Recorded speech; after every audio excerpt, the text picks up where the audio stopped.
Hello, everyone. My name is Rose Simpson. I'm a librarian at the New Haven Free Public Library, and welcome to our spa mini retreat. We have our creative in residence, Nadine Nelson, who's going to be guiding us in how to do all kinds of fun, like self-care activities you can do from home. Nadine, would you like to tell us more about it? Hi, I'm Nadine Nelson. I am the creative in residence, as Rose said. I'm also um, the chef owner of Global Local Gourmet, which is an interactive culinary event company, and we specialize in interactive education, culinary education. And so I'm happy to be here. Um, I know January is a time when people think about resolutions and how they can make their lives better and reflection. And one of the themes of my creative in residence is like self care and manifestation. And so the way that you treat yourself is often how we set the tone for others, how they treat us. And then also putting ourselves first can be really hard, especially I think for women.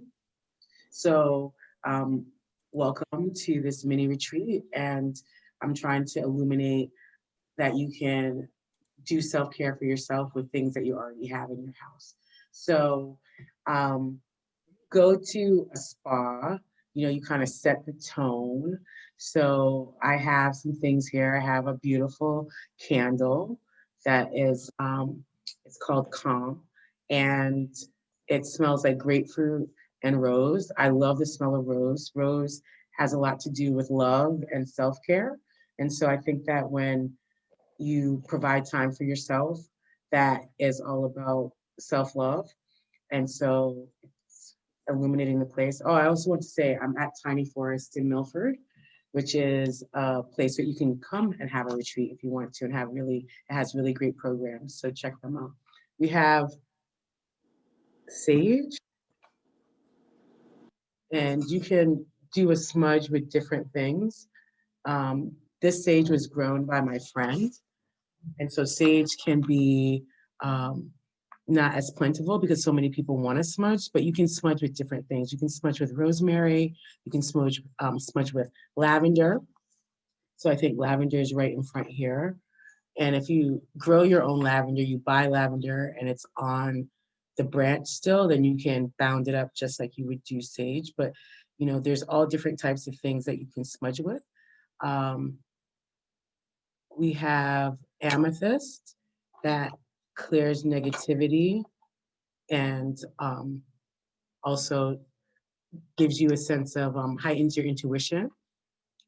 And we have clear crystals to clear the energy and of itself.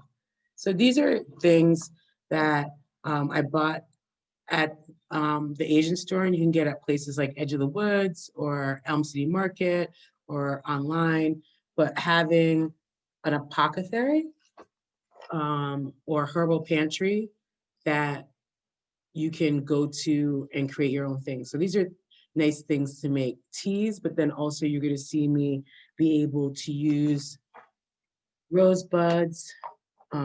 There's lavender right in front. This is chrysanthemum to be able to add to what we're doing right now. So because of health parameters, unfortunately, we can't break these things up and give them to you, but you can get them at the store for yourself.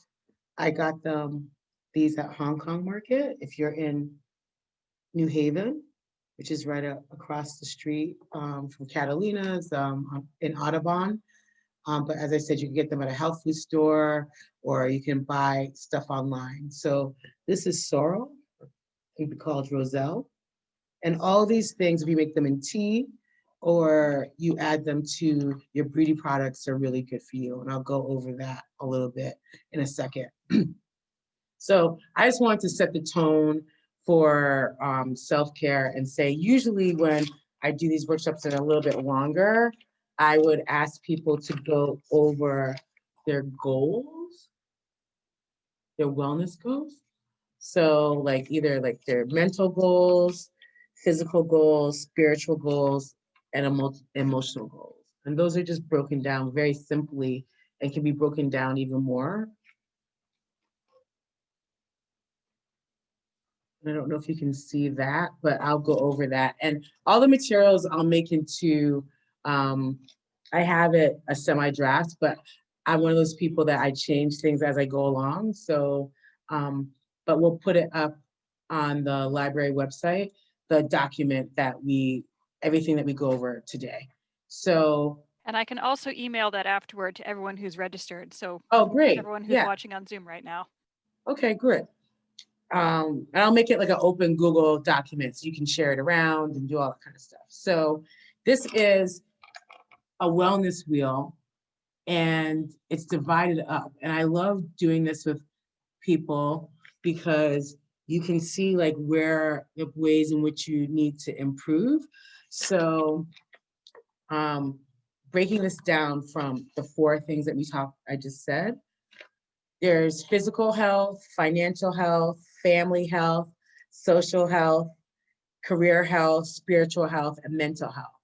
And then you have 1 through 10, and then you write down like where you are, and then you can look visually at how and where you can grow and pay attention.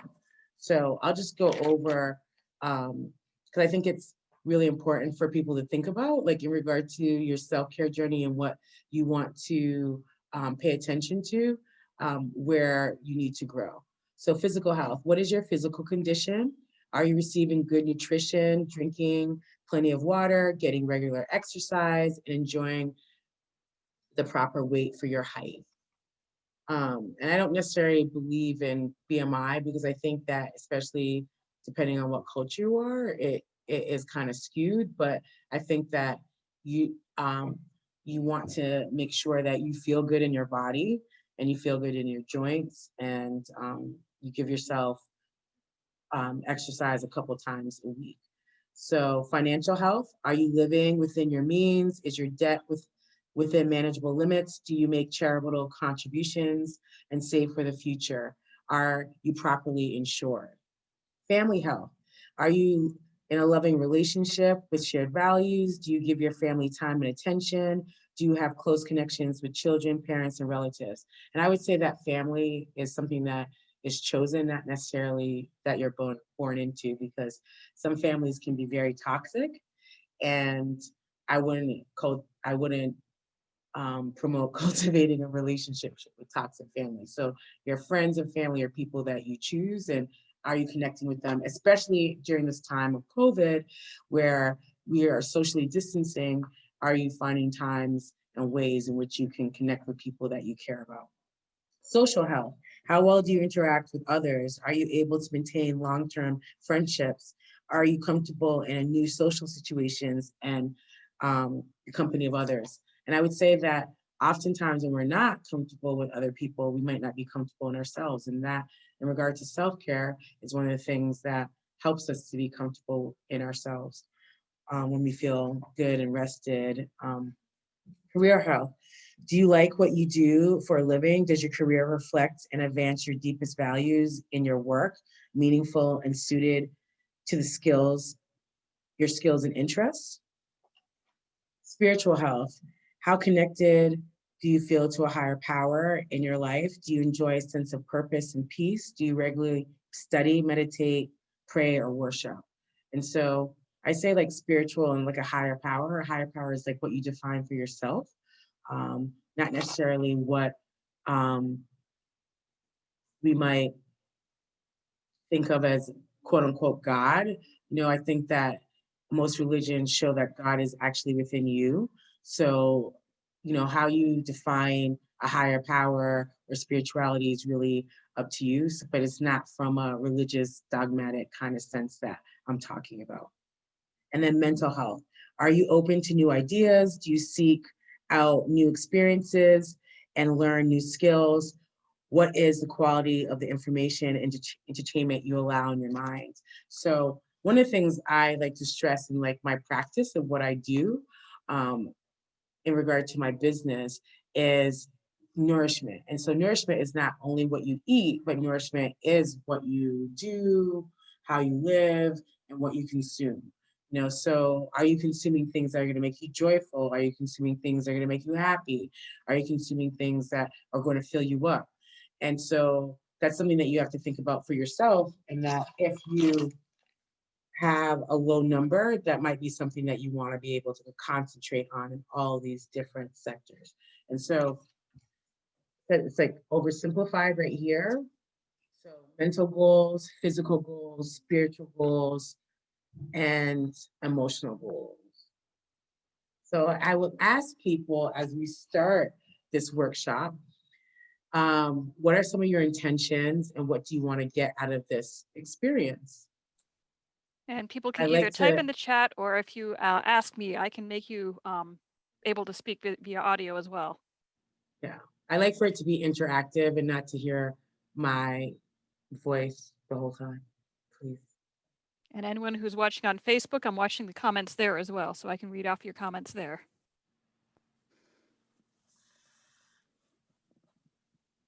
I guess, what was the question again? So what are your intentions for today? What would you like to get out of today? It's like part of life, it's like if you want to manifest, you have to be really intentional about what you want. So what do you want to get out of this experience? And that also helps me facilitating this experience to be able to better suit your needs. Well, I went to a spiritual group this morning, and I guess just to relax and be in like a spiritual frame of mind and relax and just that kind of thing. Right. And we have a comment from Catherine. I want to have a time of peace and quiet in my life. I want to have a time to relax. Right, great. All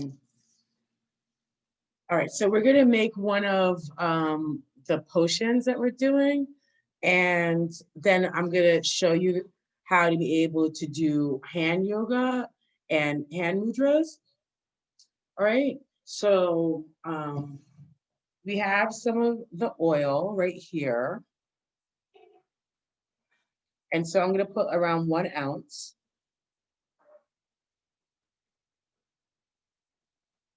So I'm gonna give you guys a little second to be able to get a little container that you'll put it in. I'm going to put it in here so then I can just close this up and keep it. Right, I have a little bit of lavender. And you don't, that's fine. I'm just showing you what you can do to enhance the experience. All right, so I'm gonna put a little bit of lavender in here, and then how you can extract. Oh. Can you see? Okay, lavender right there. And how you can how you can extract smell out of flowers, which I love, is this is plastic, so I wouldn't do it in this. But if you had it in glass, like the roses, lavender, in the spring when I'm foraging, I'll use lilacs, fresh roses. You can put your herbs or whatever you want, your flowers in here. You put the oil in here, and then you can put it in water, a water bath, and slowly boil it to extract the smell like that. So I'm just showing you, telling you that's the way that you can enhance oils that you're making. All right, so I'm gonna put around 1 ounce in here. Let me see. And then, okay, you guys have a little tester. We gotta give a round of applause to Rose that put these kits together. So you want us to take the oil And just put it in either like something like this. A little bowl or jar or Little whatever you bowl. have in handy. the jar that you gave us, Rose? That's too much right there. Yeah, So, not the tin. Find like if you have a something cereal else. bowl or something. Yeah. Okay. And then something that you can close, you'll be able to keep it and then use it at your leisure. all right? And then all you do is put some of the oil, the essential oil that is in your little small dropper. So I just did that, and okay. Okay, all right. And I have some The other, oil. I'm sorry. I was just following along with you. right, so you just put a little bit of the oil, a couple of drops. Yeah. So you've got the big plastic container with the olive oil in it, then a little brown glass bottle with the lavender oil. All right, so you just put an ounce. So an ounce, if you have 1 cup, is 1/8 of a cup. And also, I want to say to people that how I teach, everything is flexible, right? So if you put too much oil, you have to put a little bit more essential oil. That's it. All right. So there's no way to mess up, but we're going to use that essential oil and other things. So you don't want to use too much oil so then you can't smell your lavender. All right. Because the whole idea about lavender, do people know what lavender, that smell, and how the benefits of lavender, what it does?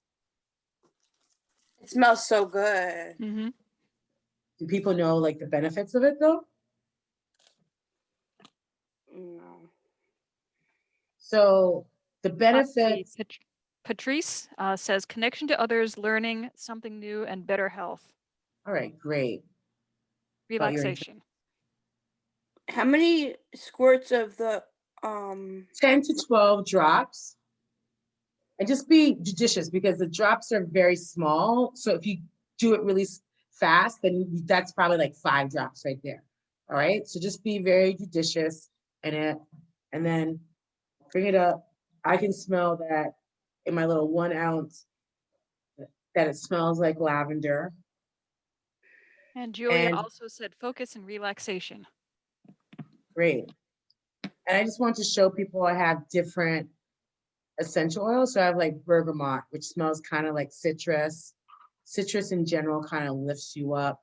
Bergamot is Yeah. used in Earl Grey tea. What they say, Rose? Bergamot is used in Earl Grey tea. Yeah. Very nice citrus. Yeah, it's very, very nice and floral. Mm-hmm. And so citruses in general, those essential oils kind of lift you up. I carry this in my bag. It's peppermint, and it makes me be up like when you're kind of under the weather. I love scent therapy. It helps you feel like, okay, when I'm tired, I can get through the day. This is a big thing of peppermint oil because I use peppermint a lot. It helps invigorate me, so I like that. This is rose hip. Rose hip is really good with for your face, and it's high in vitamin C. So it's good for things like longevity, like your wrinkles, stuff like that. This is geranium. And so you use essential oils for not only for what they smell like, but what the properties are for them to be helpful for you, either emotionally or psychologically, and or like how it might benefit you if you use it in your bath products or your beauty products. So this is geranium, which is very balancing. So to smell. But then also you use geranium, it's very expensive, but you don't need a lot. You use it like for a substitute for rose, which is even more expensive.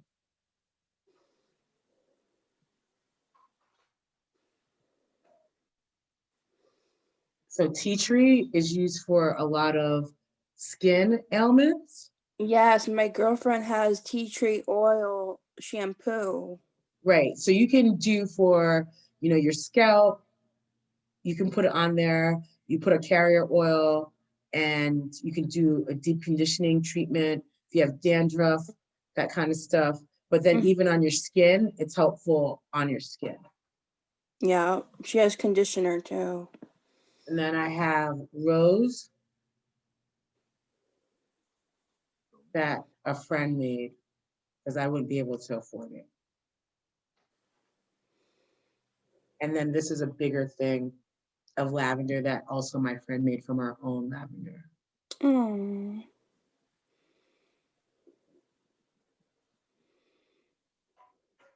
And then With when the you're using, oil and the lavender, what else do you want us to put in here? that's it. All right. And then this is jasmine, which And I like. Patrice says, I use lavender pillow spray to help induce sleep.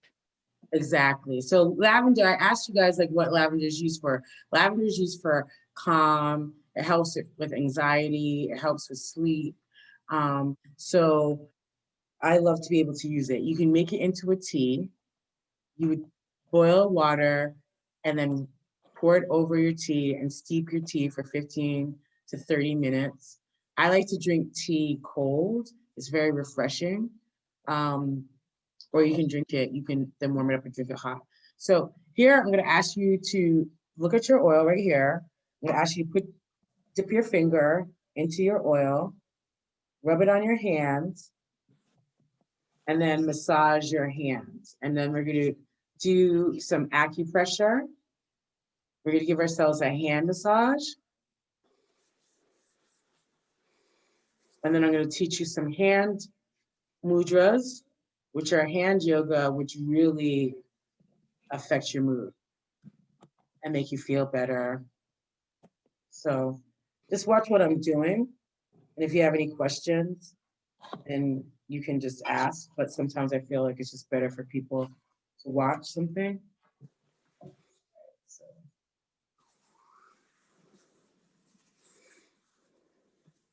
So do people know about acupressure? Yes. What do you know about it? Not that much. I just know about it. I've heard about it. So part of wellness, I have realized, is that a lot of people have gone through trauma in their lives. And a lot of times trauma makes you feel like you haven't gotten enough touch. So oftentimes people look for touch from other people when you can give yourself the touch that you need. So I like to show people this. So acupressure is really good for different ailments.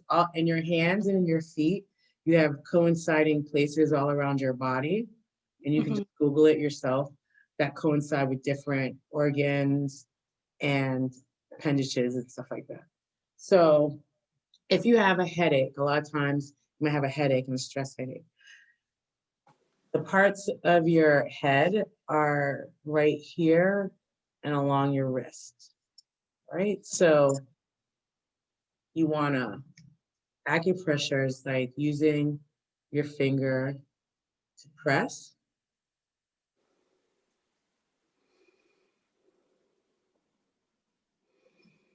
And give yourself pressure and massage. All right, so go along your thumb, your wrist,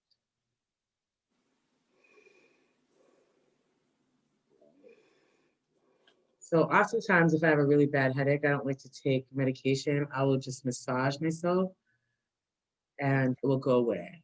And especially if you drink water. And then if you have to, drink a little tea because caffeine can help too.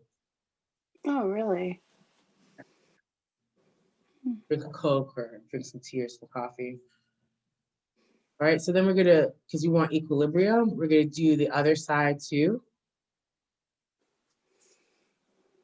And just press.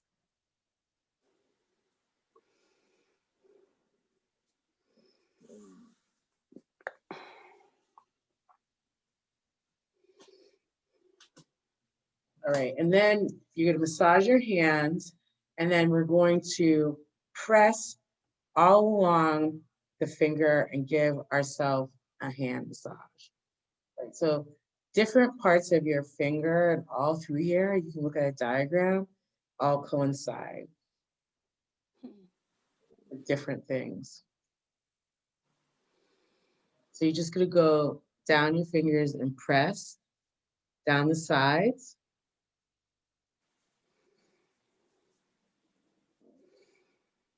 How does it feel, you guys? That's good. And I'm starting to get a little headache, so that's interesting. Not because of this, but because before, I don't know, my head was starting to hurt. I'm sure a lot of people are getting more headaches than usual because, you know, we're stressed out. Yeah. So it's really important that you spend time on self-care and be attentive. So obviously we would take a longer time to do this, but I'm just showing you the abbreviated version so you can do it yourself and really feel good. So we could just get end like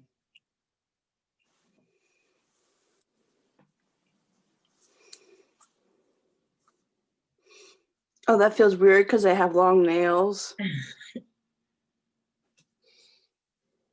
right? So if you had time, you would just go along and you would do all the middle of your hand and all through here and give, you know, the whole idea with self-care is not to rush, is to give things the time that they deserve. But I'm trying to show you different techniques that you can take and do at a longer time by yourselves or with someone else. All right. So now we're going to do people know about hand yoga? No, I've never heard it. So they're also called mudras. And so mudras just do different things with your hands. So we're gonna do 4. We'll probably just do them for a minute each. Some of them they say to start with for 10 minutes a day. Sometimes I do them during meditation. Oftentimes I do them in a meeting. When you're stressed out and you're anxiety stricken to calm oneself down. So Julia, I see your comment about typing with oily fingers. Do you want me to put you on audio? Not me. No, there's someone else who actually is named Julia. Okay, one moment. There you go. Hi, Julia. Hello. How are you? I am wonderful right now. And Great. if anyone else would like to chat with us, just let me know. Hi, Julia. There's another Hello. Julie. Oh, hi. Yes, I'm Julia, Giulia. Oh, okay. All right, so I'm going to show you these mudras. So we have the acceptance mudra. All right, you're going to fold your index finger so it rests between your thumb. All right. Oops. All right, next you have your thumb touching your pinky finger. All right. Make sure your thumb is resting on the nail of your pinky. All right, so do that for the other side.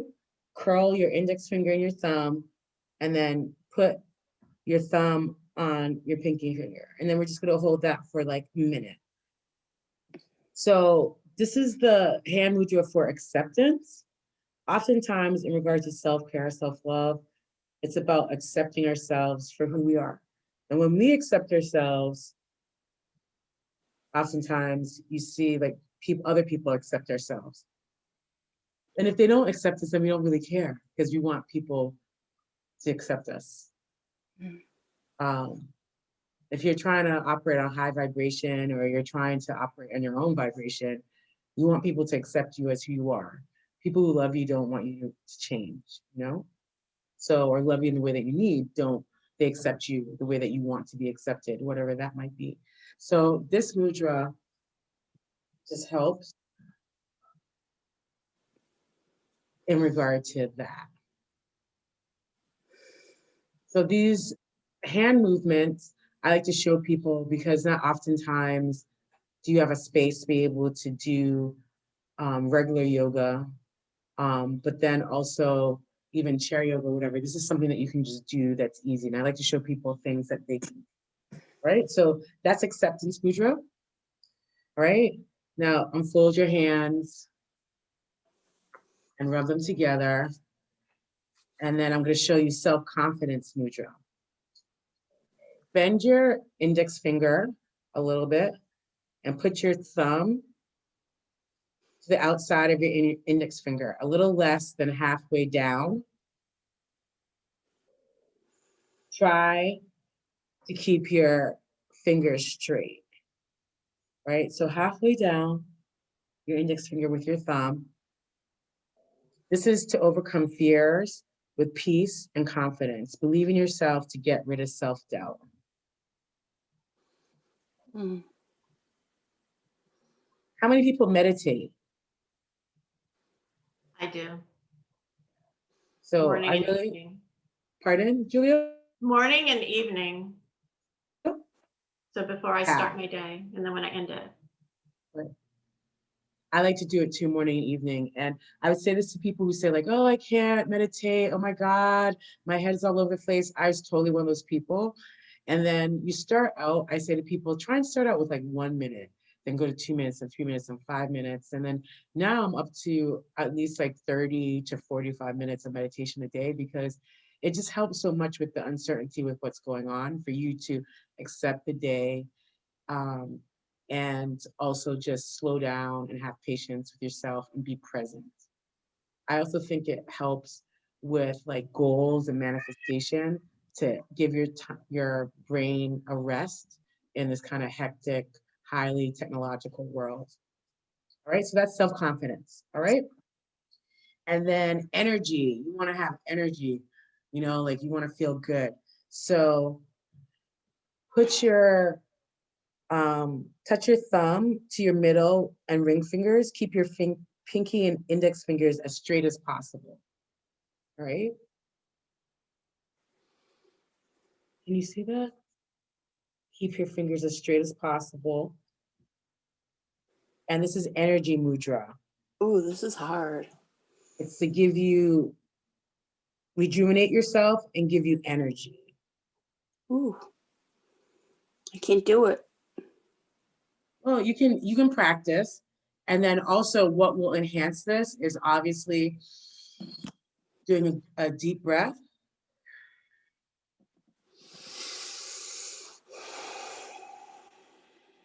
I'm so concentrating on teaching. I'm not concentrating on giving you good form. So there's all different ways of breathing to regulate and help with just giving you that sense of peace, and also taking away anxiety that we can often have. Right? And then intuition mudra. Touch the tips of your pinky and thumb together. And this is really good during meditation. Mm-hmm. To boost your intuition and your trust of yourself through healing.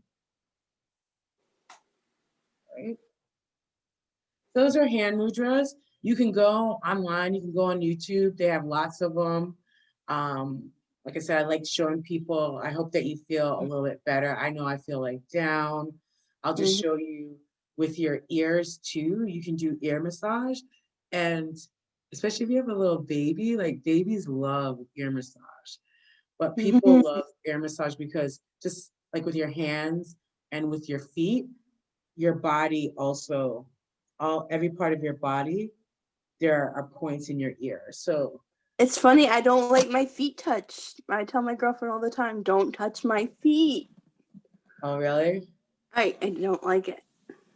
So you can go online and look at ear massage. That's also a really good thing to do to feel. And then you have acupressure points, a meridian point. So for your head, right here, in between your eyes, on the side of your eyes, right here, underneath here, here, here, all along you have different meridian points. So if you like this touching and massage, you can just go online and you can do acupressure all along your body, and it just really feels good. If you, one of the things, we don't have time to talk about affirmations. We talked a little bit about intention, but like what do you want to affirm is, a lot of times we look at affirmations of a positive, and we don't have any place to put our negative, or not even negative, like just our fears. And so I like to do EFT. And so EFT it's called tapping, and you can tap on different things.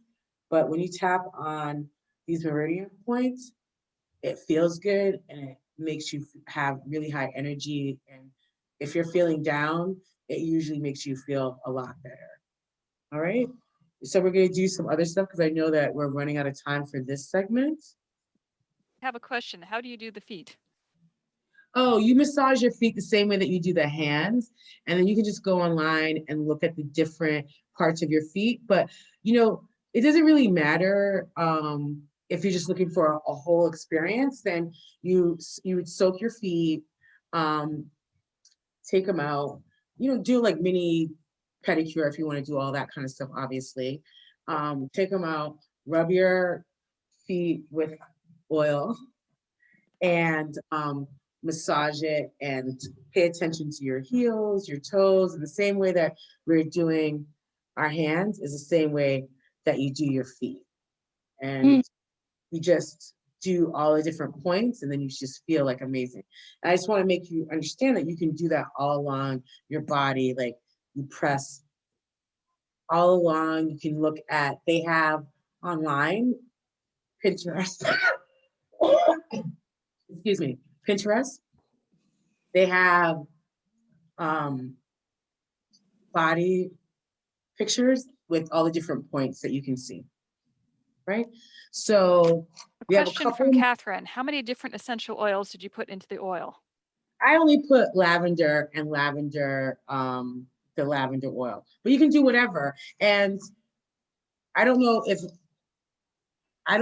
Rose printed it out for you guys, but she did print it out for me. There's other recipes. And if she didn't, we'll send them to you. That I have other recipes for like a soothing face massage blend. It has frankincense, rose, geranium, carrot seed. And then I want you to understand that you can make substitutions. If you don't have grapefruit, you can use lemon. If you don't have lemon, you can use lime. So don't feel any type of way. Essential oils can be quite expensive. I try and make my own essence of oils because it takes a lot of essential oil. It takes a lot of ingredients to make an essential oil. So it can be kind of wasteful. So I try and use them sparingly and then make my own oils in the way that I said, that you can extract lavender from oil or rose from oil doing a bath. And then also using spices like star anise or clove. You can put that in oil and do the same process. Allspice, and those are all all those different spices I just told you about are really, really good for muscle pain, for instance. So we're gonna do the brown sugar rub. Right, so you have half a cup of sugar, brown sugar. And if we would have had like a longer period, what we would have done to show you that you could do this on your face, but your hands also show, your hands, your neck, all that kind of stuff show your age. So it's good to do things on your hands and feet. Here's the brown sugar. Then you have half a cup of oil.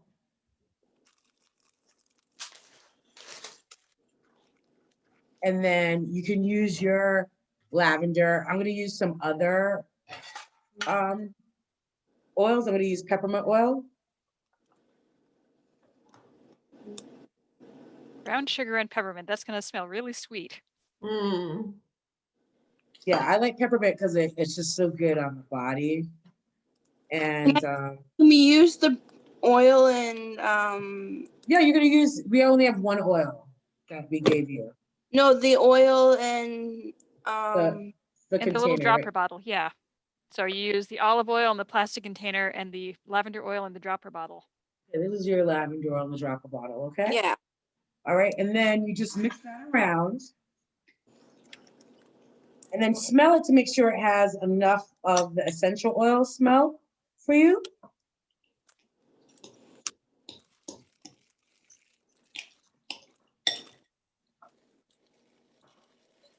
Well, I can go, I think, beans, make sure they're not. Yes, thank you.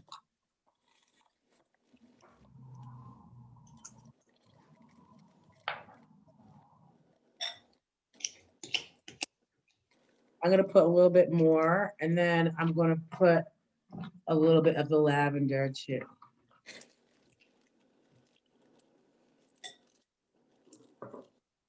and just mix them together. So I started making beauty products because my skin is very sensitive, and my mom's skin was sensitive. So I grew up seeing her make her own um, beauty products. I'm Jamaican, and so grew up having like a tea garden, like with peppermint, spearmint, all that kind of stuff, lemongrass, lemon balm, and there's so many different things that you can make with those things. So I'm just gonna put this in a container, and I would have started by giving our hands a little rub, which is an exfoliant, and taking off all the skin, and then washed our hands, and then done the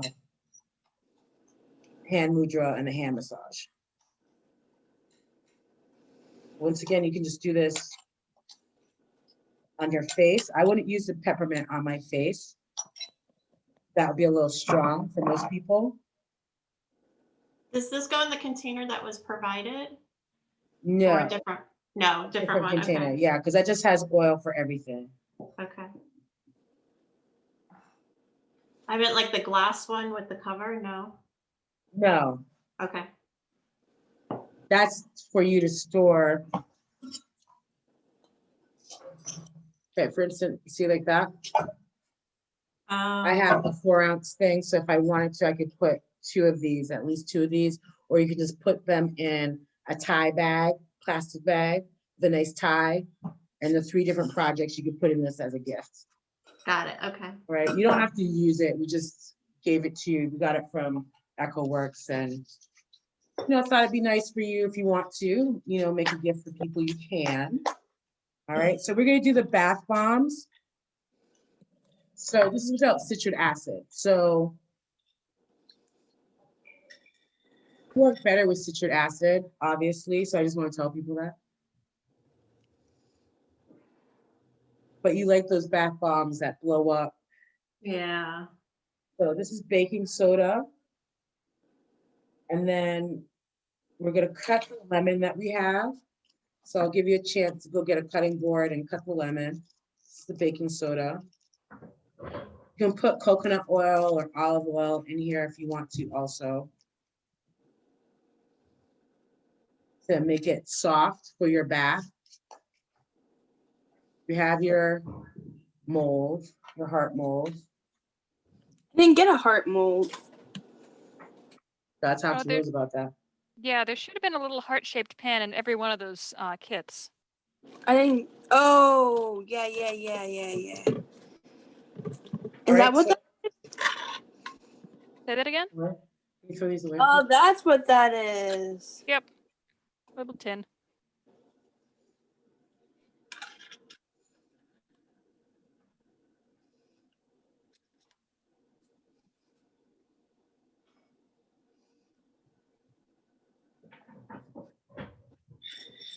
Clean my mixing bowl.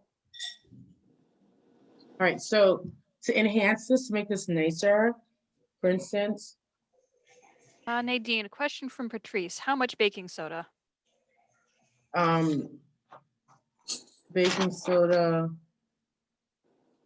is half a cup. So I think it's probably the amount that Rose had in here. That's half a cup. All right, so just use I all think of it's that. approximately. Yeah, I mean, it's fine. I want people to understand approximately is okay. Mhm.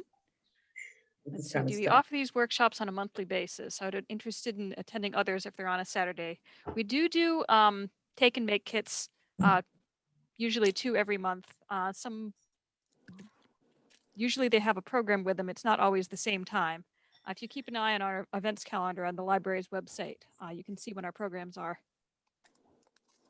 All right, so we have 7 more minutes till this portion's over. So to enhance this, what you could do is take a zester and zest some of the lime. If you're gonna use it right away, you could put it in here, or you'd have to put it inside the fridge. If you dried it, then you can just obviously put this in your bathroom. But if it's not dried, then it will get moldy. If you don't have a Right. zester, a very fine grater will work out Grater. well to get Yeah, the fine part of your grater, or you can just use a knife and just you don't want to get the white part. It wouldn't matter that much in here because you're not eating it, but if you're getting the white part when you're eating something, it's gonna be a little bit bitter. All right, so then you're gonna Have to put the lemon in it. okay, so you're gonna go a little bit at a time. Yeah, the lemon will Right. help it fizz up. All right, So so since- you have to do, look, you guys. All right, you want to do a little bit at a time. I don't know if you see it.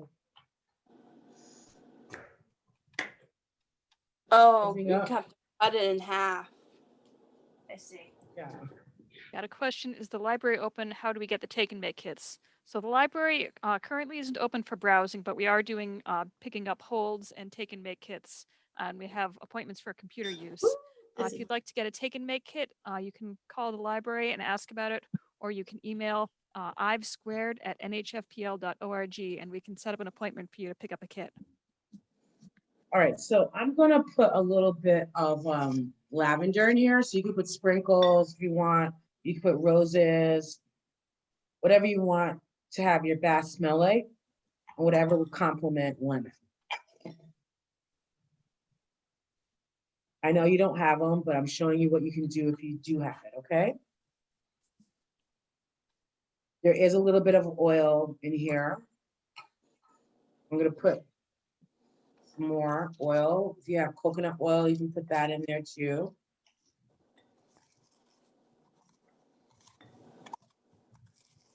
All right. What is the consistency supposed to be like? I'm trying to, like, Can it's you, starting. can you see that? Oh, yeah. Okay, now I All can. right. So yeah, so you just want to make it so it can be able to go in your mold and be able to stick inside there. Got it. Okay. You know, so you want it, so right now, like on the bottom of mine, for instance, it needs some more liquid because it's really dry on the bottom. Eileen, to answer your question, we do not mail kits, but you can come to the library and make an appointment to pick it up at the front door, curbside pickup.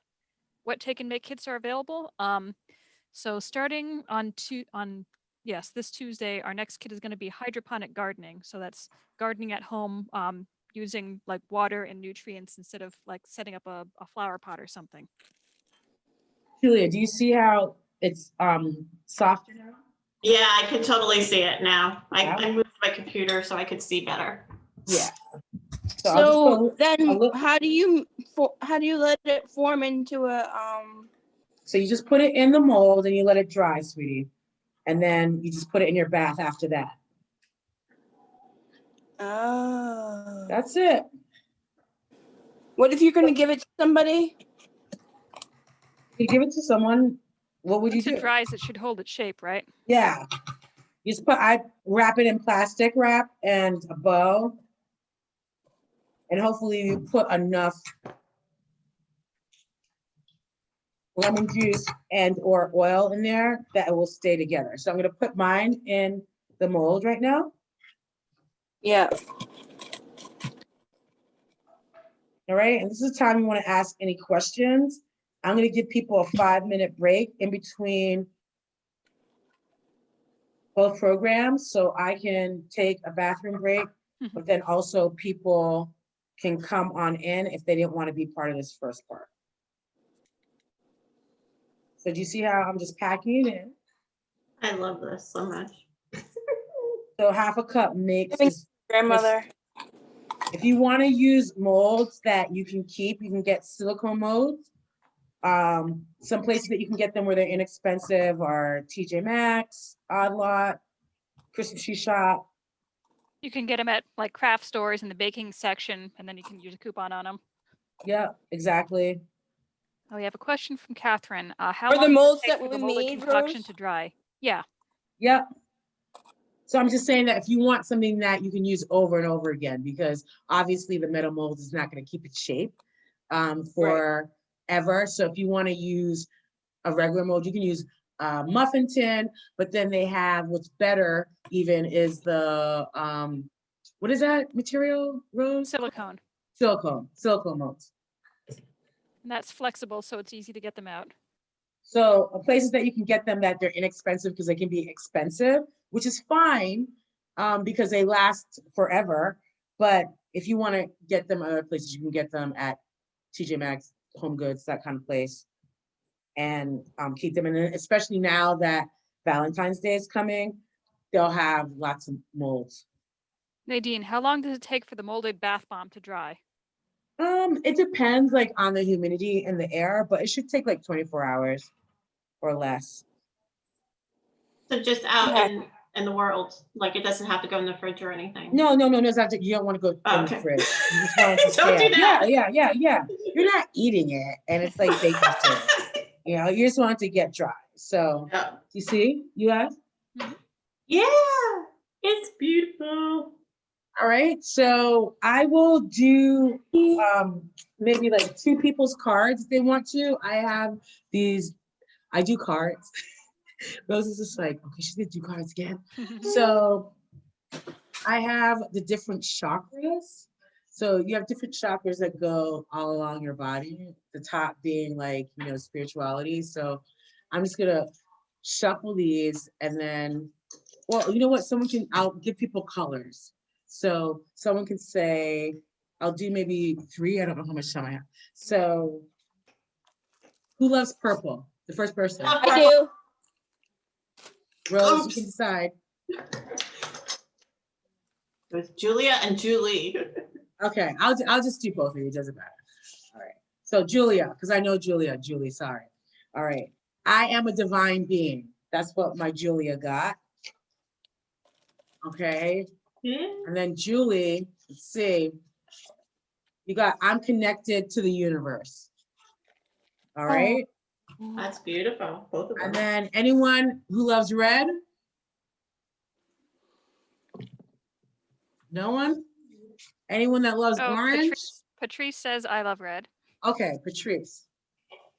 So these are just the affirmations, and I believe in serendipity. That's why I like to do cards. So I always tell people if you're like a little apprehensive, my card readings are only positive. You don't have to worry. It's all about positivity. I was just trying to shuffle them up, Patrice.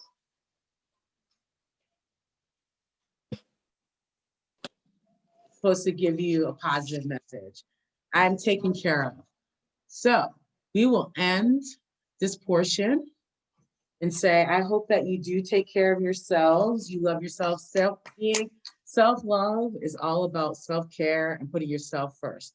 For those of us who are especially, parents or caregivers, it's really important that in order to be great to the people that we love, we have to be great to ourselves. And I hope that you got something out of this. I hope that you take time on, especially your weekends, to give yourself the love that you deserve with things that you have in your house. All right. So And Patrice says, thank you. Oh, you're welcome. Thank you. So I'm just going to take 5 minutes. Is that okay, Rose? Just Okay. transition. Intermission. Yeah, intermission. So like people who want to come for the other part, the cooking part, which you should stay for, you guys. It's really fun. We're going to make a bunch of different things. I'll tell you the menu to entice you. So we're gonna make nori chips. So those are seaweed chips. I want to show people how to make a healthy snack. They're usually, kind of expensive, and then you can make your own. So I'm gonna show you how to make nori chips. I'm gonna show you how to make a smoothie. So like when you wake up in the morning, a black bean smoothie, but black beans. Oh, what does that taste like? But it's gonna taste really good because we're gonna use cocoa and some other things. I'm gonna show you how to make a white bean soup and also winter Caesar salad with shrimp and chia seed pudding. And you're like, how are we gonna do this in an hour? So gonna be so fast and easy, and you'll be able to enjoy it. If we have more time, I'll do cards too. All right, thank you. I'll be back in 5 minutes. All right. I would play some music during the intermission, but I don't have anything open source. And if I do something that's copyrighted, then Facebook is unhappy with me. Oh yeah. Facebook. The new rules.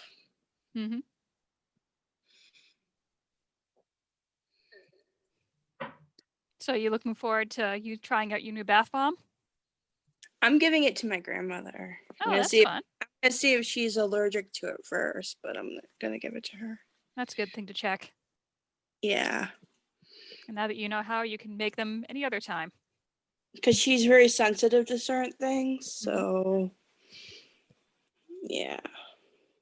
And I think you can put, if you want to make them look fancy, you can put in a little, whatchamacallit, like food coloring or something. So it looks a little, Oh, cool. not just white.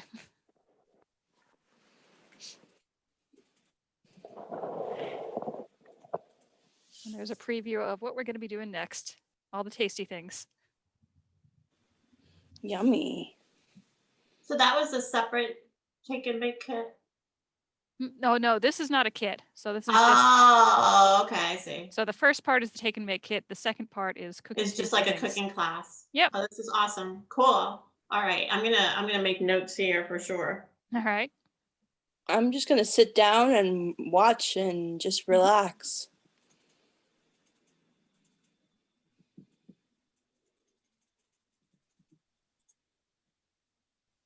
Never know, I might learn something. Mm-hmm. On the subject of cooking, has anyone tried any like new cool recipes in this past year while we've all been home and have lots of time to cook things? I made a leek butternut squash and apple soup, it's like a chowder consistency. Mm-hmm. It was really good. It had like ginger in it as well, and a little bit of like cardamom. It was scrumptious. Nice. Yeah. That sounds like a chowder. It's probably a thick and creamy soup, right? It is. It was. Oh, Yeah. I love cream soups. Yeah, I was ready to do it again, and it was funny because I posted photos of like my process, and everybody was like, "Give me the recipe." Yesterday, I tried a butternut squash gratin with like a white sauce and macaroni. Let's see, and some mushrooms. And that I think I Oh, that needed a sounds little good. more seasoning on the white sauce. It was just a little bit bland, but it was pretty good. I need to learn more recipes and how to cook and stuff like that. But I do know a few things, so I'm getting there. I'm getting there. Yeah, you always have to start somewhere, you Yeah. know, and then having like a couple of like good solid cookbooks to kind of play with. Mm-hmm. Yeah, I know how to make like tacos and stuff like that. Basic. And of course, the library also has cookbooks that you're welcome to borrow. We have a rather large selection. That's good to know. Mm-hmm.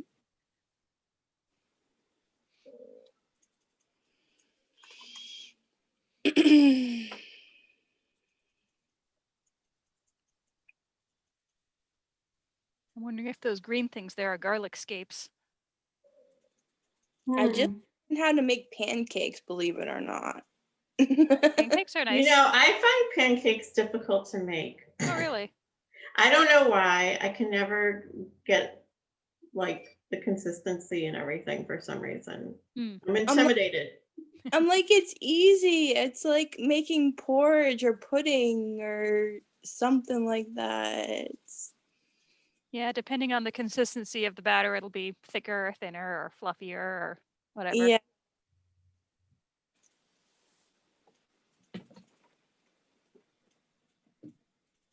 Catherine, I will ask your question when Nadine gets back. Like I said, I'm basic. That's fine. Everyone starts somewhere. Yep.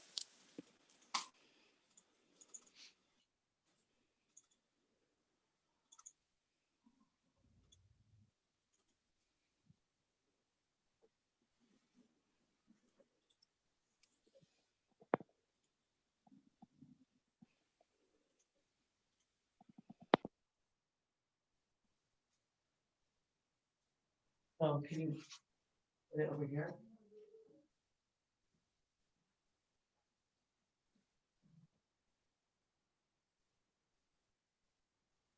Want to bring it closer? Welcome back, Nadine. Hi. Oh, they can see this? Okay. Mhm. All right. So Um, should I start? First, we have a question from Catherine. The scrub we made with brown sugar, is that for the hands or face or both? You can put it on your face if you don't have delicate skin. I would say it's more like a body rub, because if you have delicate skin, but lavender is delicate. But if I'd say like if you have really delicate skin, I wouldn't put it on your face. Okay. You can use things like use coffee grounds. You can use like wheat germ mixed with banana or avocado. I didn't even get into all those different things, but you can ask me questions in regard to anything while I'm doing this, because I'm going to be cooking. And my style of cooking is that I'm going to send you the recipes, you guys, so don't worry.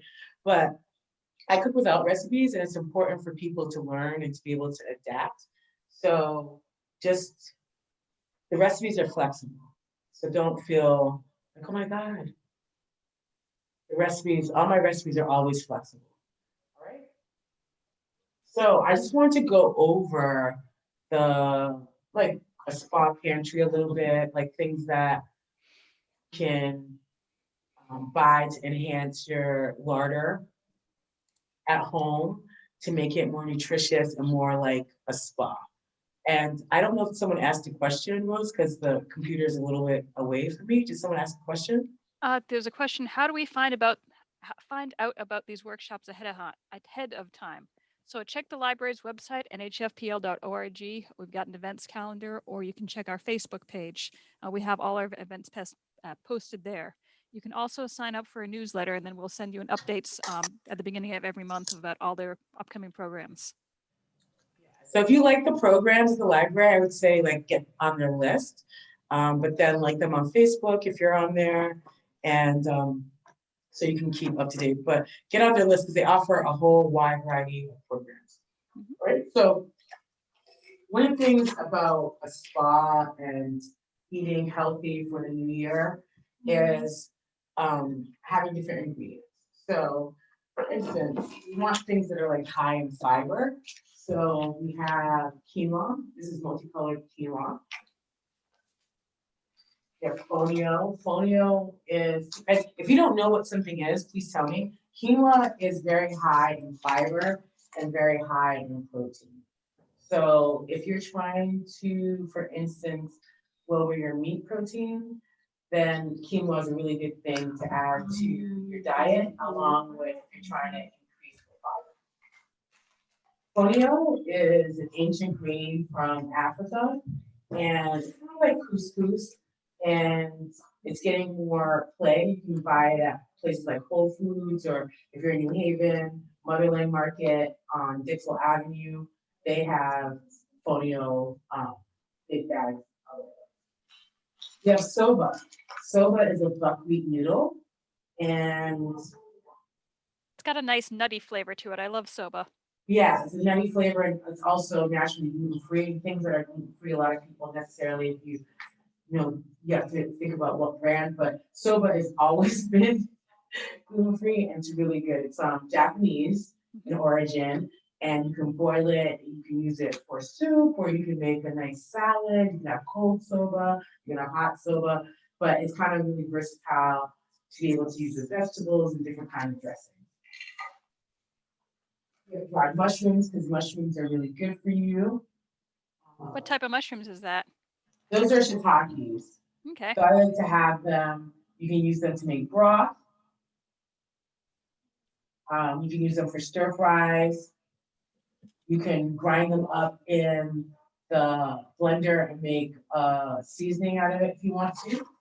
So we have this umami seasoning, for instance. You know, if you're trying to be more flavorful, like, you know, spa cuisine is like usually low in calorie, you want to add more flavor and spice and less salt and fat. So like, I love this Creole seasoning.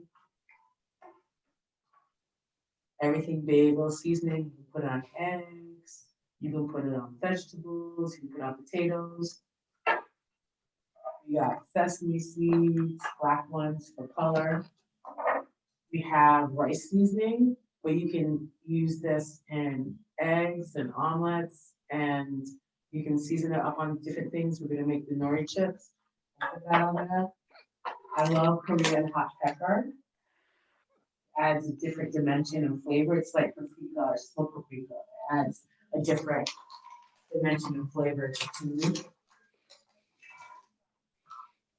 This says granulated garlic, but it is it's not harissa. It's the other Middle Eastern spice. Like it'll come to me in a second. You have red or green. But if you're in Connecticut, in Orange or Milford, there's a bunch of Middle Eastern markets that are really good that you can get. We have fish sauce. We have agave to make things less sweet. So these are glass noodles right here. And they're only $2.50 I got these at Hong Kong Market in Audubon. And I liked how these were kind of small. Because if you like are a person that only has 1 to 3 people, you don't need a huge bag. We have a comment from Patrice. I've recently discovered farro and burger wheat. Yummy. Yes. So farro is really good. You can make risotto with that. Bulgur wheat, you can make salads. My mom mixes half white rice and bulgur wheat. And so a lot of people, they're like, oh, I don't like brown rice. But when you mix it with half white rice and bulgur wheat, you can't taste the difference. And that's also higher in fiber. So you want to up your fiber, lower your fat, up your protein, hopefully more vegetable protein. So like, can you come here and maybe bring this closer? Can you see me, Rose? Is this too far? Yeah, you are a little bit far. Yeah. I can see you, but So closer would be better. bring that right here, right now. Continue on. So I'm going to start my menu. What time is it? I'm going to start my menu with some things that are going to take long to cook. So we have chia seed pudding that we're going to make. So chia seeds are high in fiber. We're going to put half a cup in here.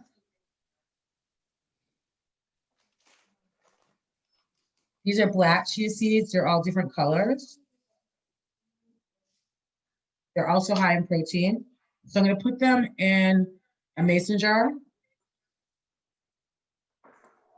Question from Catherine. Where did you say you could get these items? So chia seeds, you can get them at pretty much any supermarket. You can Maybe get check them the at, organic section. yeah, and then also health food markets, but you can get them anywhere. These I got at Aldi. Right, so it's half a cup, and then you put 2 cups of coconut milk.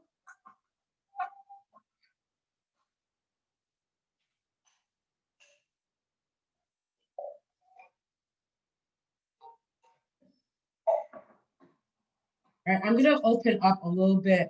I'm gonna put 2 of these 13-ounce cans in here, so obviously I have to put a little bit more chia seeds, right? I have the recipe for you that it's half a cup of chia seeds with 2 cups of coconut milk.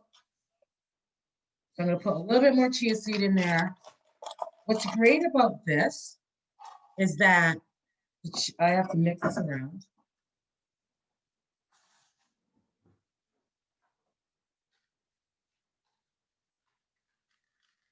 All right, all you do is put it in the refrigerator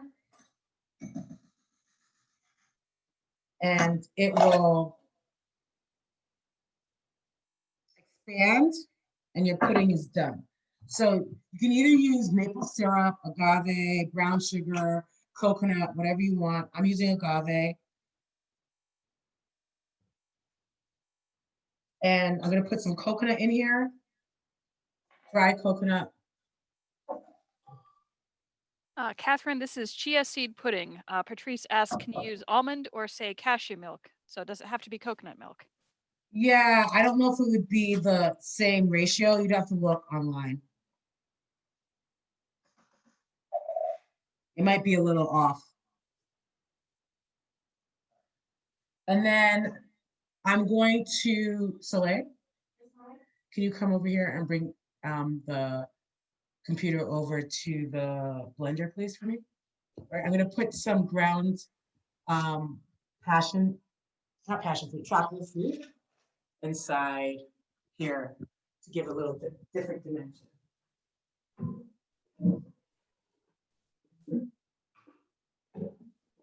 Thank you. This is just some frozen tropical fruit.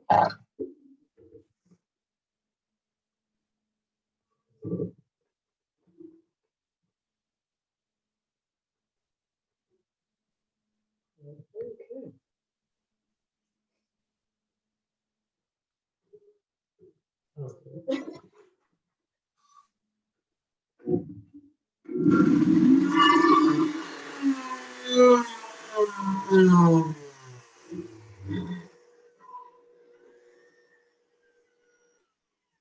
All right, so I just blended this up.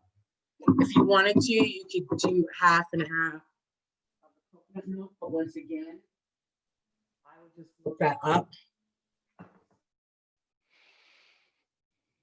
So here is the tropical fruit. Just put it inside there.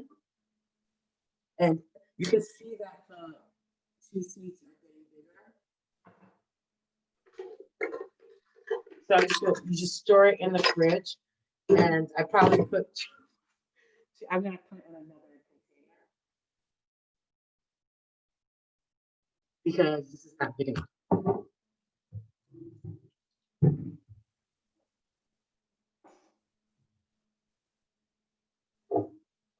So I'll put it in another container and then afterwards put it back in a mason jar. Because I love doing things in the mason jar because they're easy to clean and easy to hold something. And you can make these in a smaller mason jars because then you can have them as individual portions too. People just can grab and go. Can you see?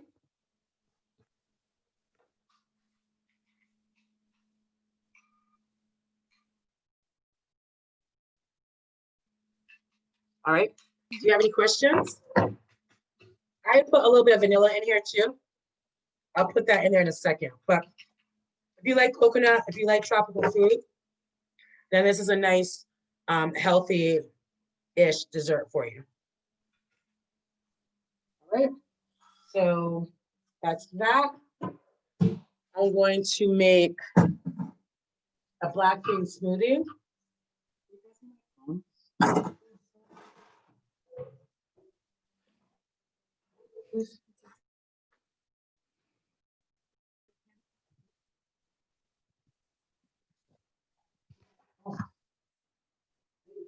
Over here. Smoothie.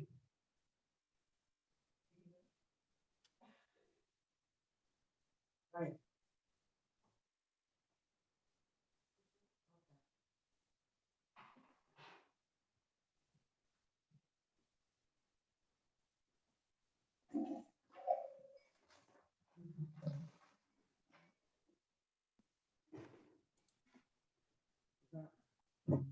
Can you see me? There was a question from Catherine. Does that congeal in the refrigerator? So the pudding. Yes. Started congealing already.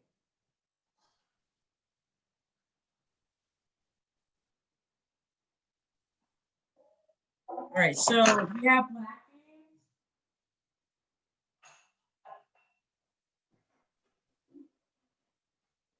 We have cocoa. We have basil.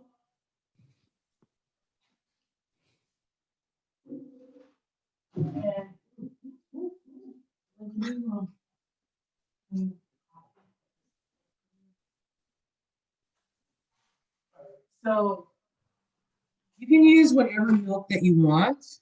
I have a little bit of coconut milk and a little oat milk. Do people like oat milk? I have never tried it. I like it because it's kind of creamy and it's less calories of like coconut, and it has more fiber than almond, for instance. Which milk? Oat milk. Oh, I love oat milk. That's all I drink now. Yeah, because it's nice and don't you feel like it's creamy? Yeah, it's the best consistency. Yeah. You can get regular and creamy, like they make it actually even creamier. Huh.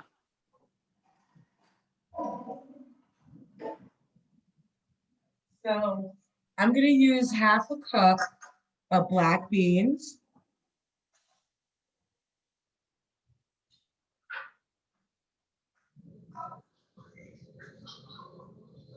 Putting black beans in a measuring cup. And the reason why I'm doing that is just because in regard to black beans, it can be kind of an overpowering taste. So I just want to make sure I have my ratios good. I didn't even clean out the container because I'm putting tropical fruit in there. So you can use banana. I'm going to use tropical fruit.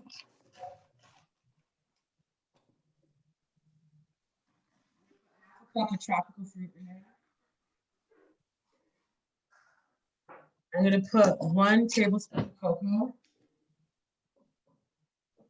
A little bit more cocoa than 1 tablespoon. And I'm going to put some basil in there.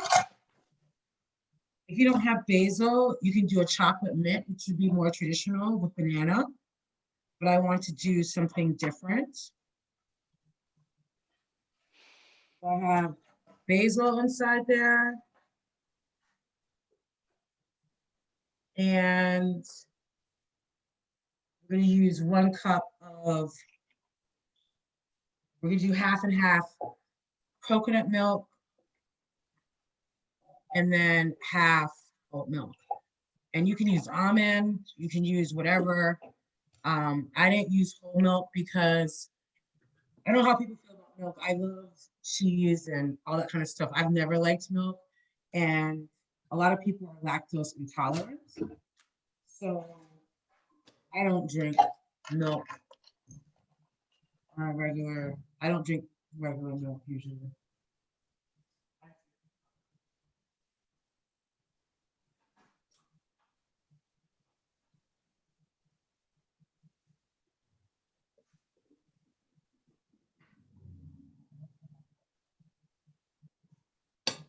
All right, so I'm gonna make a smoothie.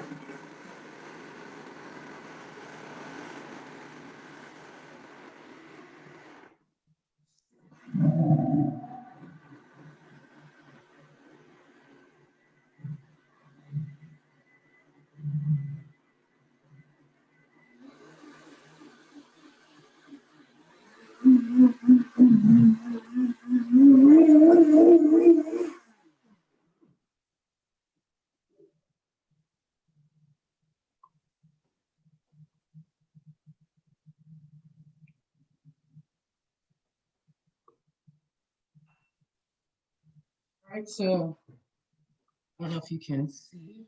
You can see it. Kinda. Yeah. Hmm.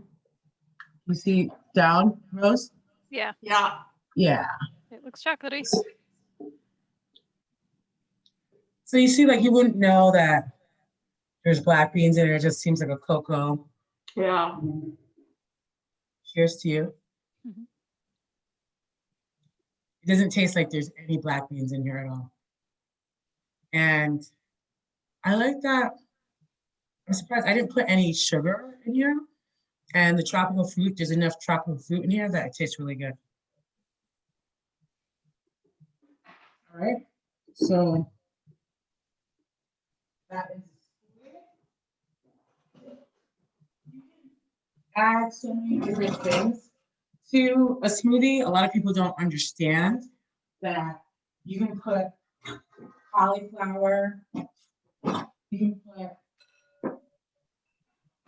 sweet potato, you can put chickpeas, white beans.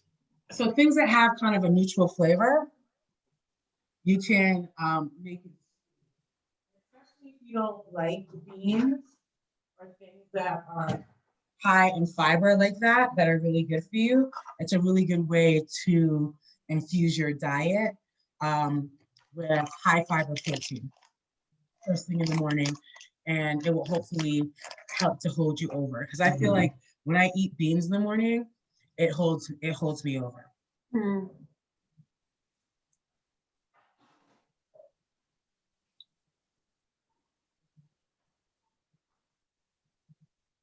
Right, so I'm going to show you how to make the nori chips. So they can go in the oven. So we have a little container right here for some sesame oil, a couple, like 6 tablespoons of water. Again, I have recipes for you, so don't feel any type of way. If you need a recipe and you want one to hold your hand,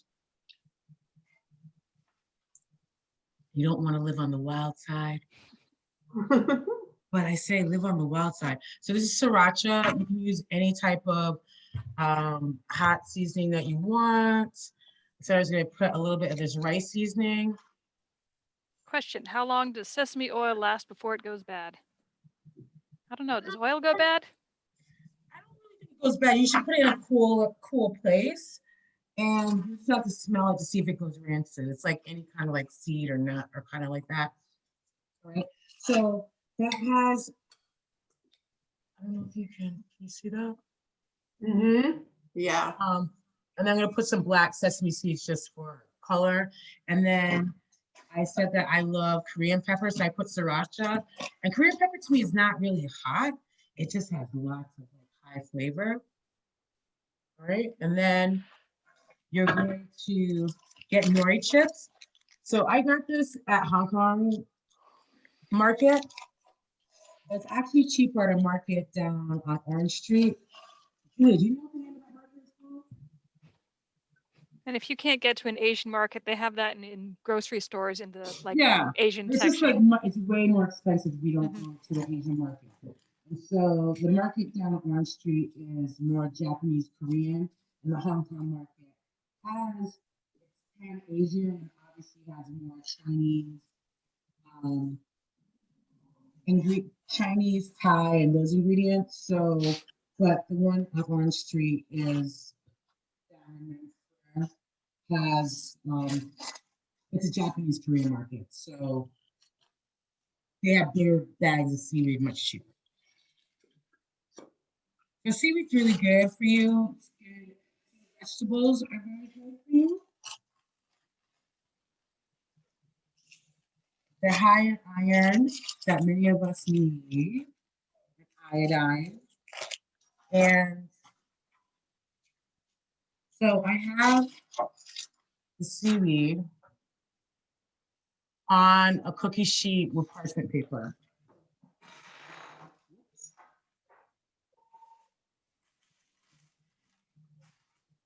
And I have my little, I don't know if you call it glaze or whatever, and I'm just gonna use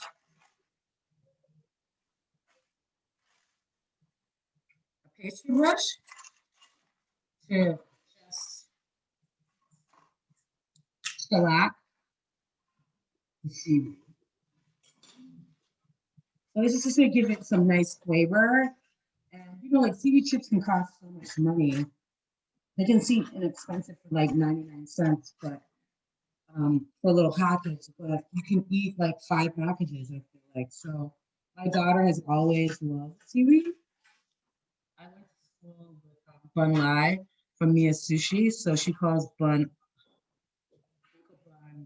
She's always been raised around sushi and seaweed, so this is much better than having your kids eat chips. These are basically no calories except for the oil, the sesame oil that's on there. So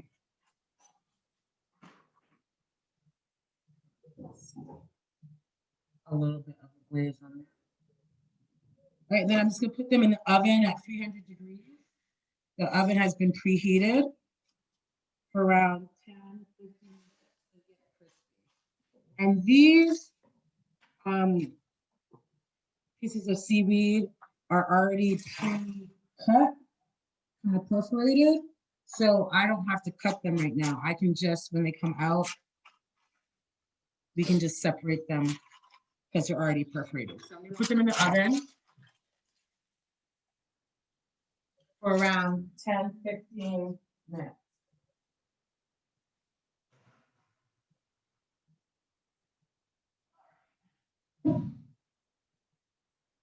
So I'm gonna make right now a winter Caesar salad. You can see that, Rose, really good? Oh, wow. That looks beautiful. Yep, All I can right, see so- that. All right, good.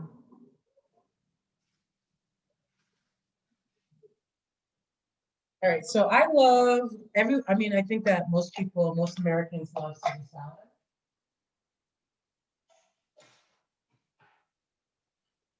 I'm sorry I didn't talk to you. I feel bad about that. When I'm doing that. So we have some shrimp that I just boiled water and then turned it off and shrimp in half.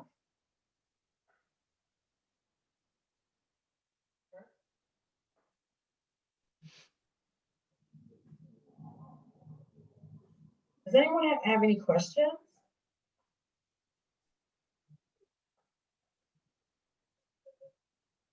No, I just forget like how easy it is to do some of these things. Like you're doing it so quickly. And I feel like when I come home from work or when I'm done working, I'm like, oh man, I don't want to prepare anything. And then this is like giving me hope. Well, good. That's what I want to do. Question from Catherine. What is in that salad mix in the bowl? So it's just coleslaw that you buy at the store. Nadine, I can't hear you very well. You may need to move the computer a little closer.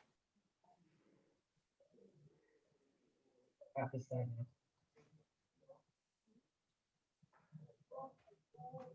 All right. Can you That's hear me better. now?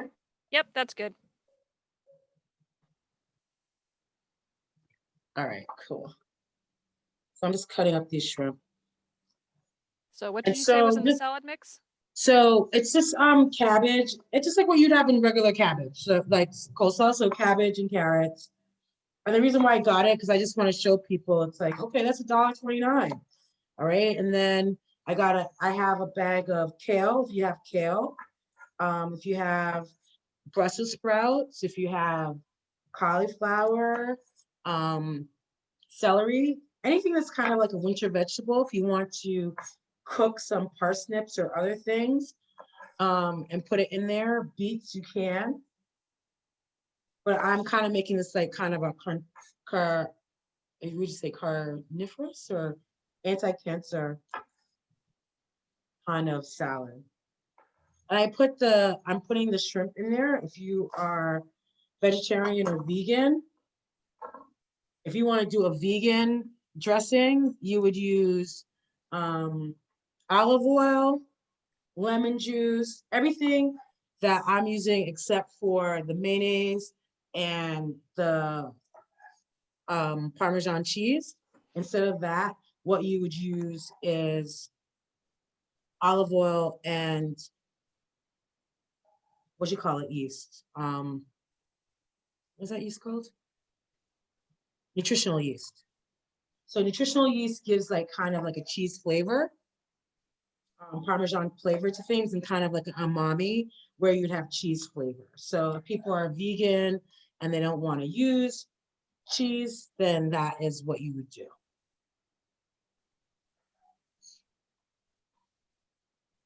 So some of my shrimp didn't cook all the way, so I'm leaving those in there.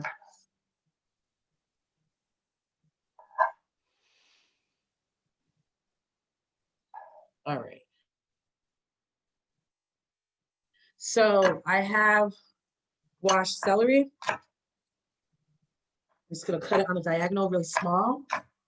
I like celery and I especially like it with anchovies. Do people like anchovies? I like anchovies. I like anchovies. So you can use anchovies. You can use, I'm gonna use fish sauce because Ollie doesn't have anchovies and I didn't want to go to a whole bunch of places today. But I usually have anchovy paste or anchovies in the house. I just didn't have them. But what's a good alternative is fish sauce. Because fish sauce is usually made with anchovies. So.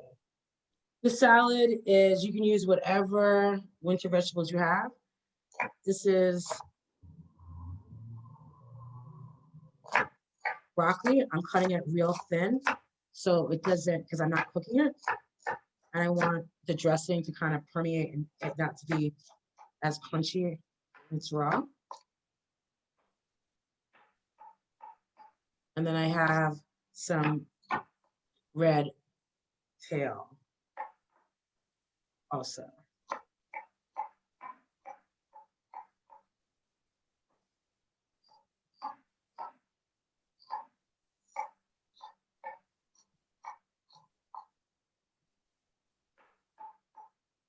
Just want to make sure that the broccoli is thin enough so that the dressing can permeate it. So there is broccoli. And then this is bagged kale that was already chopped up. So I'm just going to chop it up a little bit more. Especially like if there's any stems.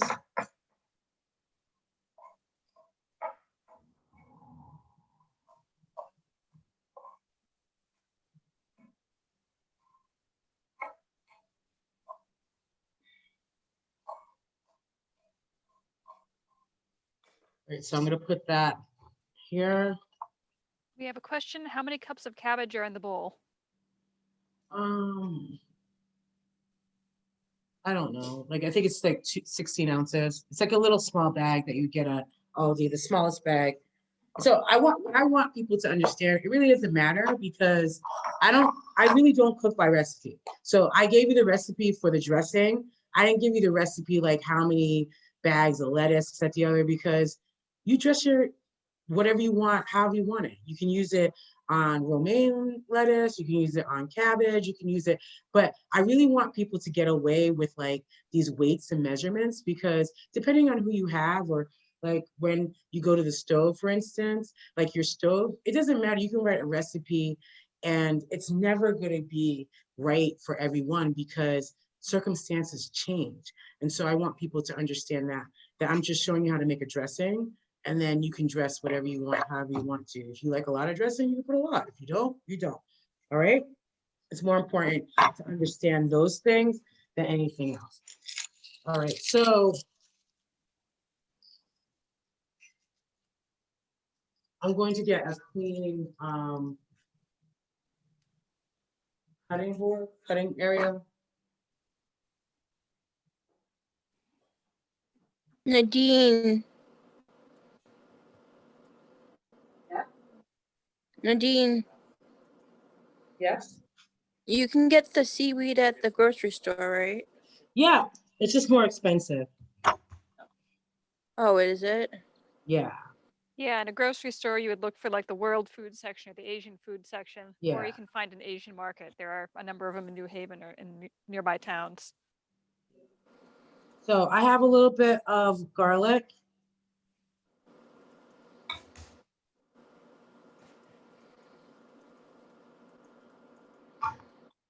So I have mayonnaise. And what do you put on it again? Pardon? What do you put on it again? Put on what? The seaweed. Oh, I put sesame oil, a little bit of water, some Korean pepper, some sriracha, and some sesame seed. I'm gonna need a recipe for that. Yeah, we'll send it out. Yeah. Thank you. So, I mean, with the sesame, all you need is some sesame oil and some water, and then you can decide what you want to put on there, sweetheart. So if you like sriracha and sesame seed, other flavors, then you can put that. If you want a little soy sauce, if you like a little fish sauce, and you like it fishy, you can put a little bit of that. So you don't really need a recipe. All right, you need 6. Like here is leftover. I want you to see of the oil. So as long as you don't put salt, that's the only thing that would mess it up is like too much salt because seaweed already has salt. Because it comes from the sea.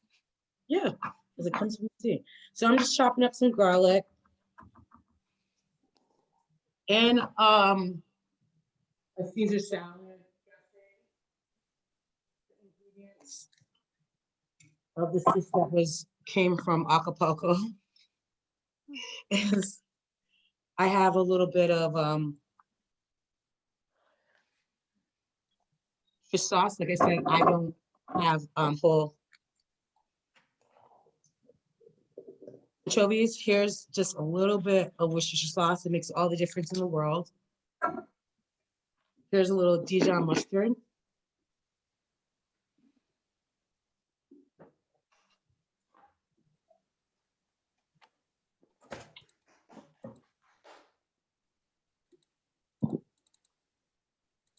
That's probably a little too much.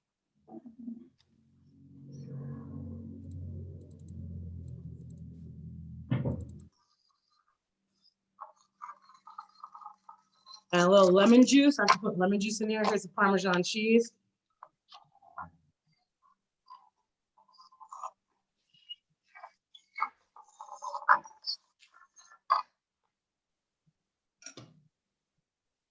Some black pepper.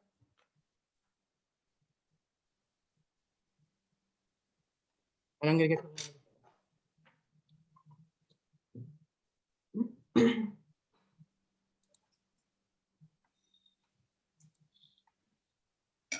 I have my hands holding the seeds. All right, that's it.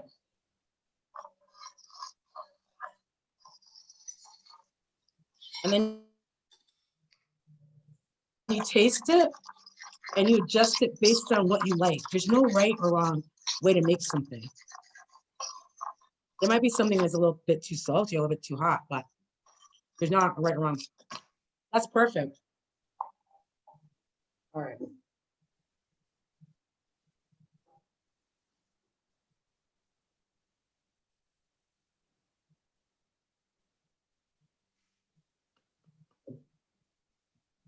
So right now, the seaweed looks like this. I'll let it go a little bit more. Then, but like I was saying, you can just, because it's already perforated, it's easy to separate.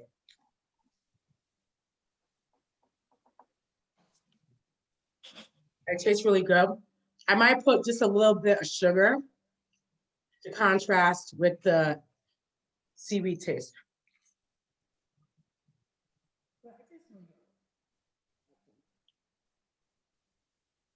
We're geared towards too much sugar. All right, so the last thing I'm gonna make is a white bean soup, a Tuscan white bean soup. All right, so just give me a second to have my daughter move things over here. And then we'll start. So obviously here's the salad, and then we would dress it. And I'm not gonna do that because if we dress it, then we have to eat all of it. And I shouldn't even put the shrimp in there, but if I put the dressing on there, it tastes better if you eat it all today. If I don't, then It changes the flavor. yeah, gets it too gets saturated. soggy. Yeah. So there's only 4 people here, so I'm not gonna do that. I'm gonna let people do it themselves, all right? But normally I would dress the salad like a traditional Caesar salad. And if you want to, you can put croutons and all that kind of stuff on there. All right, Soleil, can you move over here?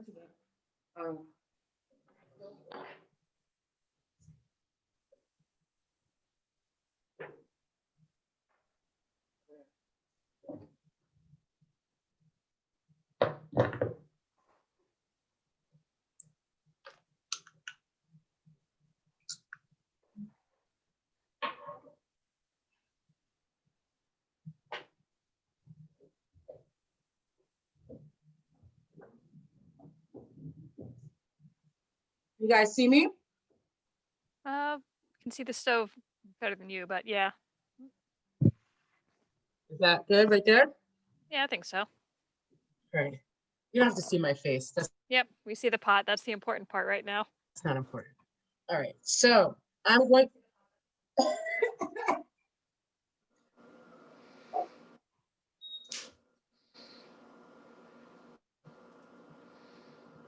No, your daughter looks like you.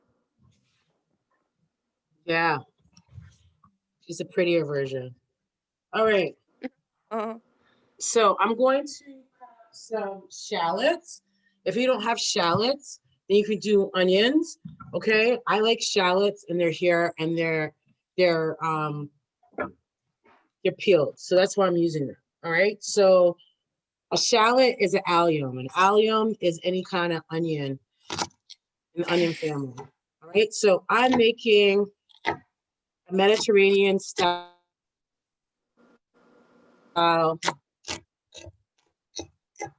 white bean soup. All right. So you see how I'm cutting down and then cutting across? The same thing with the onion. How big or small you cut it is how big or small the cuts are going to be. All right. I don't want them to be very big because you don't want big pieces of onion. All right. Normally, I would have sauteed these first and then put the beans on top of them. But I had dried beans and I forgot when I was at Aldi to get the canned white beans. So I just boiled white beans. I'll show you in a second. All right, so I have 3 big Hello. shallots, and normally I would probably just use 1 or 2 onions. And this is a recipe that you really don't need a recipe. It really is what ingredients you like and what you want to accentuate. So one of those recipes that it's called like cucina.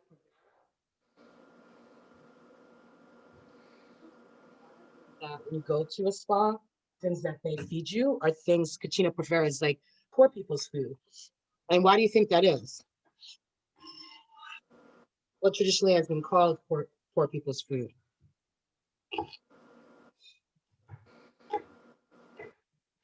Julia, anyone? What? I was like, why do you think that at spas people traditionally feed you poor people's food? Cucina prefera. What was the This question Italian again? lady. What? Wait, can you What? you keep cutting out. Oh, I do? Yeah. am? Lagging a little bit. Oh, okay. I said, why do spas feed people cucina prefera or poor people's food? Why? Usually, a lot of times. Oh, because it's actually really so simple and nutritious. And it's what's available. Oh, you cut out again. Right. So Yeah. it's like a food of longevity. Yeah. Okay. All right. I'm sorry. I don't know what is going on with this part of the kitchen. So it is usually food of longevity. All right. So I am sauteing the shallot to bring out as much flavor as possible. Because when you're not using a lot of ingredients, you want to coax the flavor out of something. So if you wanted to, you could use a sofrito. Which in Italian is onions, celery, and carrots. I'm crying a little bit. Here are our chips. They're done. All right. You see that crisp? So hopefully you guys can get your own and send pictures to us at the library so we can see and I can feel that kind of influence on people. I took a bunch of pictures at the spa part. Okay, thank you. Yeah, this is, Did I look good? Did I look rested? I looked good. I'm like, this is me after I did a little olive oil. I feel all relaxed with my hands all on stuff. All right, so this is sauteed it a little bit to release the flavor. Here,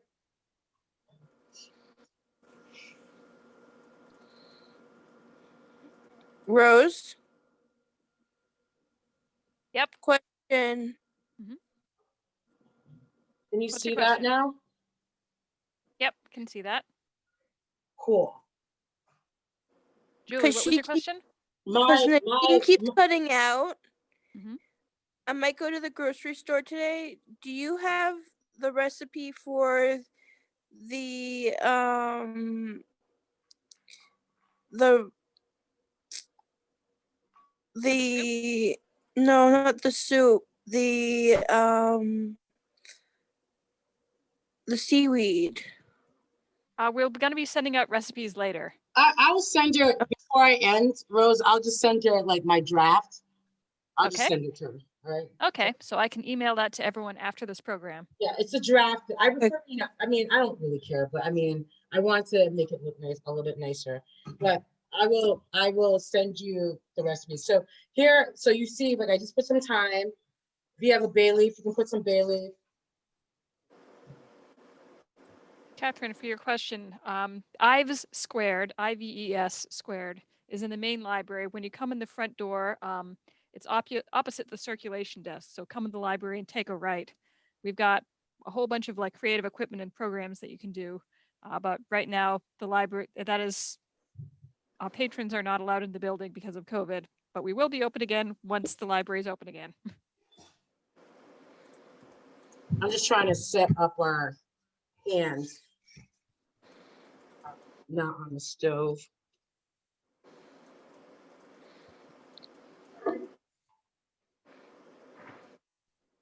You see? Yes, Mhm. it's where the old business section was located. All right, yeah. All right, so there, I put some broth in there. I'm gonna turn this up a little bit. I'm gonna put tomatoes in there. It's just gonna boil. Mhm. To congeal and come together, which will probably take a little while. Nadine, interestingly enough, your overhead cam is fine. It's your front facing cam that sometimes lags. It's a little odd. Yeah. I don't understand. Yeah. So, and then I'll put some spinach at the very end. I don't want to put it, like I'll put it in when I turn it off at the very end. And I might even, if I know that it's too big of a soup to drink all at once, I'll just put the spinach in the bowl so it doesn't get overcooked when you want to drink it over and over again. So you put some Italian seasoning in here, and then also you might end it with some fresh basil or fresh parsley, whatever you have. So the white bean soup is like very, if you want to put cabbage in there, you can. If you want to put, you know, zucchini or summer squash, it's one of those things that it's very open and easy to use. There's no right or wrong way. You just can put too much salt or too much pepper, basically. All right.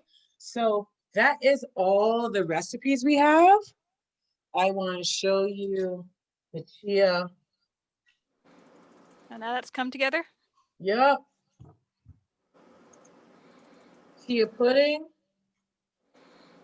With barely any sugar in there. Coconut has natural sugar. It's a great way for you to introduce a lot of high fiber because chia has like really lots of fiber. You see how Can it you move swells? that down a little bit? It'll be easier to see it if it's, yeah, that's better. All right. So chia, you see how it swells? That's how it swells in your intestine, and that is how it like pushes things out, which is Okay. like it. So you guys got any more questions? You have any questions?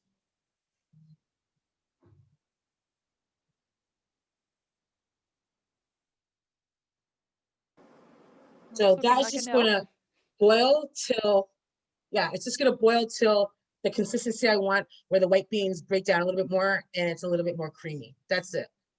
Natural Okay. creaminess. Catherine says, you've given me some good ideas. Thank you. Yes, thank you. I appreciate that. I always want to give people good ideas. Mhm. So this outfit, my daughter said to wear, this is my outfit that I was gonna wear over here, and I had a dress to wear, and she said, no, wear this outfit. So I'm in my lounge wear. You see that on Saturdays and Sundays. You or during the week, whatever you want to do. I hope that I've shown you some ways in which you can treat yourself like the queens, kings, and royalty that you are. So Thank you, Nadine. yes. So I have a program on Monday called Power of Pie. I hope that you can join us. It's from 3 to 5. It's celebrating Martin Luther King Day and the power of activism and the power of pie that has been used to organize people and create change. So And this program is not through the library, but if you go to our Facebook page, we have a link to where you can register for it. yes.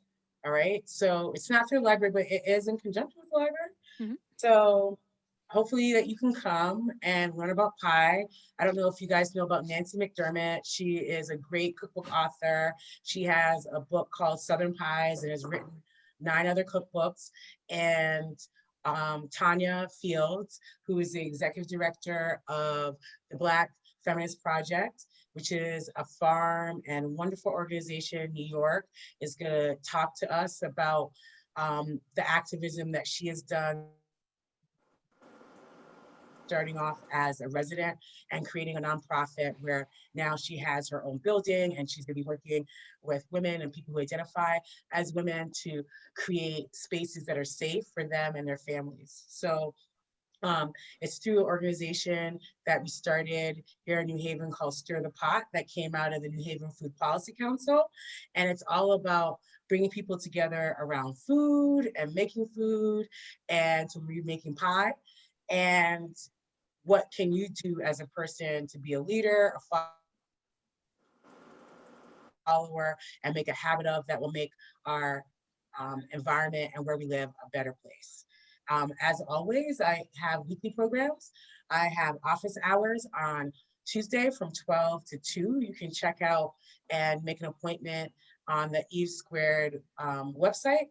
And then also I have a program on Wednesdays called Co-Create. And this week I have James Estrada, and he is the founder of Dream Collective, and we'll be going over dreams. I'm gonna be doing a lot of cards and showing people some cards that I have made, and then I'm gonna work on them to send them out to get made and prototype. That's gonna be fun. I'm really excited, and Rose will be happy that I will have finished some other projects. Because Co-Create is about looking at 2 creatives and their process. And then at the end of the month, I start a series called Meatless Monday, where we'll do 6 months and learning about being plant-based, for those of you who want to learn more about eating vegetables and being vegan and vegetarian. We're just adding more vegetables to your diet. So that sounds delicious. It was great to be with you. I have not eaten lunch.